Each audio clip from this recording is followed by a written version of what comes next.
We watched REC 3. A couple's wedding day turns horrific as some of the guests start showing signs of a strange illness.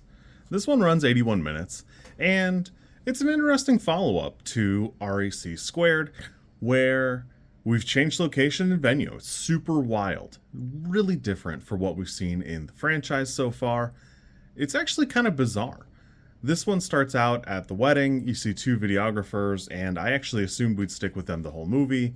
That goes away pretty early on. I want to say about probably 2/5 of the way through. Could be 3/5. It's probably half the movie, I would say. And I don't know. I don't mind it. I will say that it does fall off a touch. You move away from the frenetic camera movements, but I actually kind of thought the franchise would be mostly what the latter half of the movie is like, where calling them zombies is kind of disingenuous. We know that there is a supernatural element to these creatures, so it is kind of fascinating to get a little bit better look at it. And I don't know, I mean, it is a $6.5 million movie. I think it's worth looking at them in 4K and getting a better look at some of the creatures. I think it does a good presentation. From 2012, this movie looks great. It actually is during a time where a lot of the American-made movies have this bizarre filters on it, where this one is just kind of like an increased,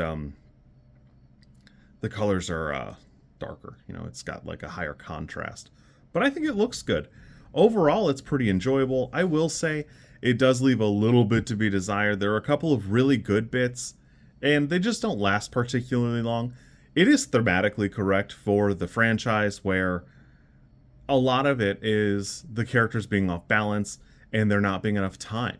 You probably could mount a sizable resistance or stronghold as far as these creatures go if you had time, and they don't offer you that. It just is not present in the fiction, so it's not a thing.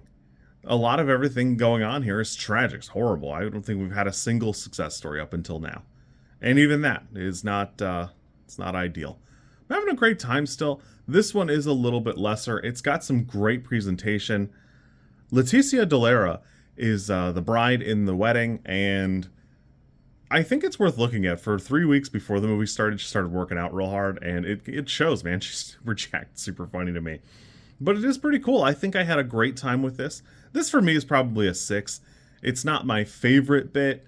It's not even really moving away from what is kind of the main cast, because that's not really part of it.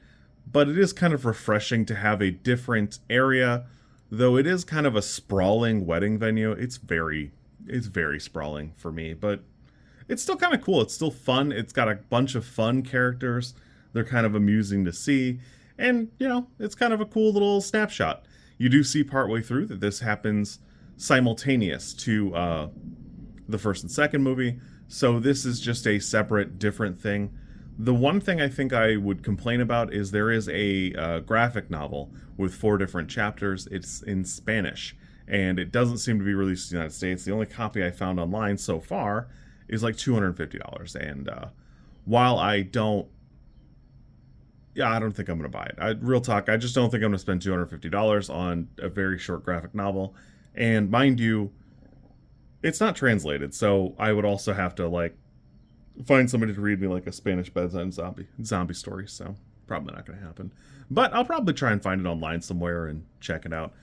So far, I'm still really having a good time. I'm still going to watch number 4. I know that the movie club is probably not going to, but I must find out what happens. You kids be good. I'll catch you soon, and we'll go from there.